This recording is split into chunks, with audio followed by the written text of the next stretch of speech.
So as the previous one, as Firi, I'm also not an expert about irrigation, but I'm happy to talk and present Israeli irrigation. My grandmother is not from Mabea. So, okay, so let's start. I believe most of you know more or less where Israel is found, so I didn't put a zoom out map. But let's look closer on Israel. So it's a very narrow and slightly long country. It's very, very small in African scales. North to south is 500 kilometers. East to west, and the widest point is about 100 kilometers. Very, very small country. They were the main source of water for drinking and irrigation in Israel. With this satellite view, you can see that most of the country is very dry, mostly the southern part, but all of Israel is quite dry. And indeed, it's known as a land of milk and honey, but it has a lot of desert and a lack of water. Still, saying that, still you can see this beautiful field of buttercups. This field is not too far from the Gaza Strip, in already a semi-arid region, and a beautiful field. And here you can see this tomato greenhouse from the Arava Valley, super, super arid area, and they make their fantastic agriculture, and we'll talk about their secrets soon. About the climate of Israel, it's a Mediterranean climate. We are next to the Mediterranean Sea. The winter from about October to April, May is the rainy season. Still not very rainy. In the center of Israel, it's about 500 millimeter per year. In the north, we get something about 900.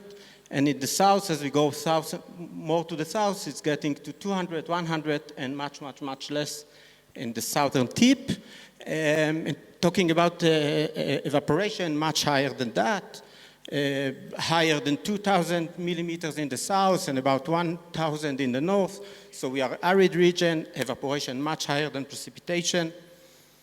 And of course, it gives us some challenges. How do we overcome that?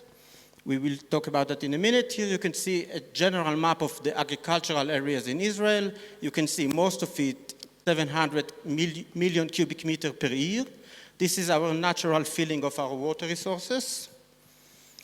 Talking about consumption, so about half of our consumptions go to irrigation, to agriculture. Part of it is from potable water and part of it is from non-potable water. We will talk about this different in a minute. And the rest goes mostly for domestic uses, industrial, and some to the nature. Talking about the numbers, so we are about 2,300 million cubic meters per year consumption. Add to that few hundreds that we deliver to our neighbors due to historical peace agreement and less peace agreements, and use it for drinking mostly. Here you can see an example. I don't know if you know kibbutz. It's a small type of settlement in Israel. Not usually, always. It's a rural settlement. They have a lot of agriculture. And each one or many of the small villages in Israel, here you can see they have their own small wastewater treatment facility where the sewage goes to this facility, goes through very basic but efficient processes, and then they can use this water to irrigate their agriculture. Of course, there are all kinds of regulations about the quality of the water and what can I irrigate with that and what not. So this is the most simple way of treating our wastewater. And this goes for each specific small village, or some of them use these techniques. In a much larger scale, the center of Israel around Tel Aviv is the most populated area. Of course, it's very urban, it's not rural. And all of the sewage of the center of Israel, it's called Gush Dan, goes to a very fancy state-of-the-art facility called Shafdan, located about here. And here you can see an aerial photo of the Shafdan. And it goes through a much, much more developed processes of treating the wastewater. And then this water, important part, after treating the water in open ponds and biological processes and sedimentation and filtration and so on. The last stage, they let it go. They spread the water in these ponds. We call them infiltration ponds. The water infiltrates through the dunes, sand dunes, to the local aquifer. Along the way, it's being treated by nature. Not doing that, it's getting treated by nature. And after that, we pump the water again and send it to the Negev desert, to this area. I live around here. And this is where they use the water for irrigation. Another major source, as you could see earlier, is desalination of the seawater. We have 5 major plants, and you can see how much water each one of these plants produce per year. Another interesting thing about the Israeli water system is that it's a unified system. So what it means that the water from the Sea of Galilee goes to the same pipes and the same pumps and the same system that pump groundwater from the coastal aquifer, let's say from this area, and connected to the same system that accept the water of the desalination plants.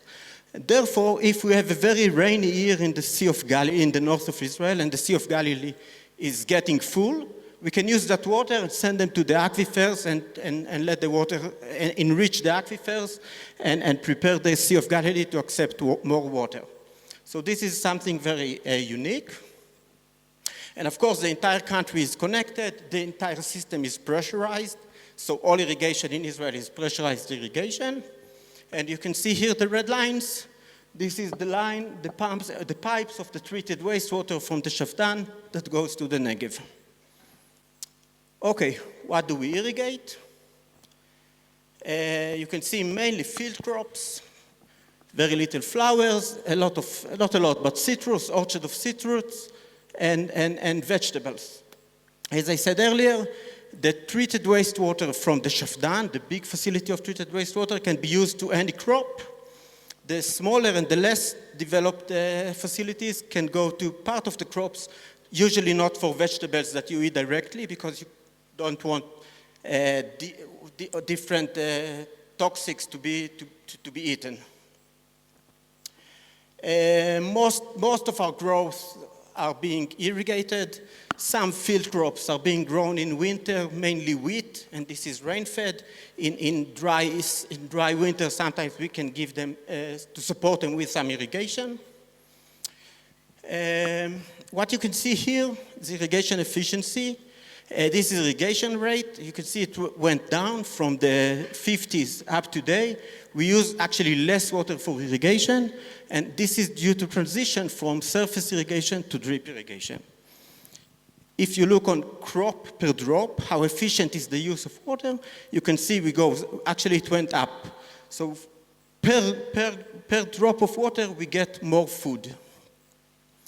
This is mostly thanks to the drip irrigation. And as I told you, about 80%, I didn't tell you, but about 80% of the crops in Israel are being irrigated by drop irrigation. The advantage of that, of course, is that I use the precise amount of water that the plants need. I don't spread too much water, or I don't spread water at all in between the plants. Each plant receives the exact amount of water it needs. And another advantage, I can use fertigation with the water. I add the fertilizer to the plant. Another thing that is very common and popular in Israel is the use of greenhouses or net houses, screens, to reduce evaporation, evapotranspiration, and to control the weather in the environment in the region of where crops are being grown. And by that, reducing evaporation and irrigation more efficient, making irrigation more efficient. One disadvantage of drip irrigation, or a major challenge of drip irrigation, is that especially when we use the water management of the management of the water resources of Israel is a success story. Basically, using treated wastewater for irrigation, precise irrigation and fertigation by drippers, controlling the weather by growing the crops in greenhouses and net houses, and of course the very special system the water system, which is a unified system that takes water from different sources and use each one very precisely and very smart. All of the above has pros and cons that require consideration, of course. And I end by that.